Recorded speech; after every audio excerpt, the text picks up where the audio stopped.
कपास की कहानी, एक ऐसा धागा जो 8000 साल लंबा है। हर किसी के वार्डरोब में एक मामूली सी टी शर्ट होती है ना? लेकिन क्या कभी सोचा है कि ये जो एक साधारण सा कपड़ा लगता है, वो असल में एक बहुत बड़ी, एक बहुत ही नाटकीय कहानी कहता है। एक ऐसी कहानी जो हजारों साल पुरानी है, जिसमें साम्राज्यों का बनना और बिगड़ना है, जिसमें खून है और पसीना भी। और बस यहीं से इस कहानी का सबसे बड़ा सवाल खड़ा होता है। अगर कपास भारत में पैदा हुआ, यहीं फला फूला और दुनिया में सबसे बेहतरीन था, तो फिर औद्योगिक क्रांति इंग्लैंड में क्यों हुई? भारत से उसका ये ताज आखिर छिना कैसे? चलिए आज इसी ऐतिहासिक पहेली की परतें खोलते हैं। तो इस कहानी को शुरू करते हैं इसकी जड़ों से। सफेद सोने का प्राचीन रहस्य, वो दौर जब भारत ही कपास की दुनिया का केंद्र था। जरा सोचिए, मेहरगढ़ में 6000 ईसा पूर्व के कपास के रेशे मिले हैं। ये दुनिया के सबसे पुराने सबूतों में से एक हैं। मतलब जब यूरोप में बड़ी बड़ी सभ्यताएं अभी ठीक से बन भी नहीं रही थीं, तब यहां भारत में किसान कपास उगा रहे थे और उससे कपड़े भी बना रहे थे। उस जमाने के यूनानी इतिहासकार हेरोडोटस जब भारतीय कपास के बारे में सुनते हैं तो उन्हें यकीन ही नहीं होता।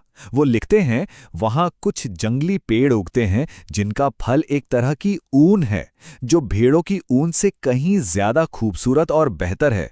मतलब बाहरी दुनिया के लिए तो ये किसी जादू से कम नहीं था। और बात सिर्फ कपास उगाने तक ही नहीं थी। हड़प्पा सभ्यता ने तो इसे एक शानदार कला और उद्योग में बदल दिया था। टेराकोटा स्पिंडल वर्ल्ड से कमाल की कताई, रंगों को पक्का करने की जटिल तकनीकें। वो लोग मेसोपोटामिया जैसी दूर दराज की सभ्यताओं को बेहतरीन कपड़े बेच रहे थे।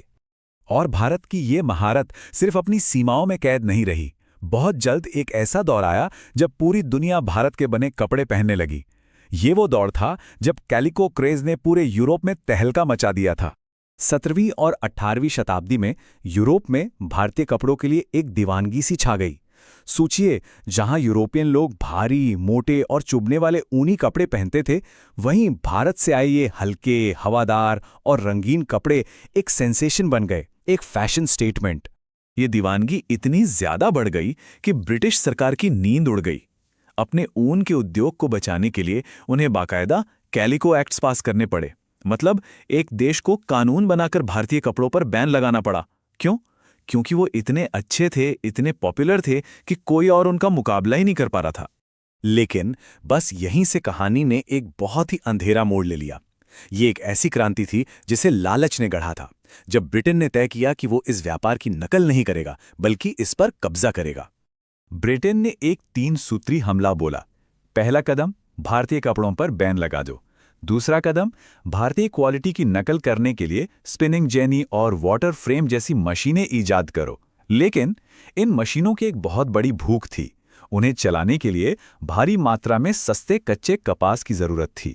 और यहीं आकर कपास का धागा इतिहास की 2 सबसे भयानक त्रासदियों को एक साथ बुन देता है।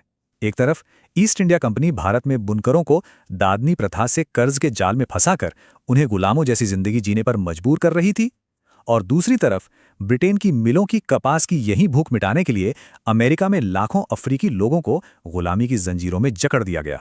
इसकी सबसे दर्दनाक कहानी शायद ढाका के मलमल की है।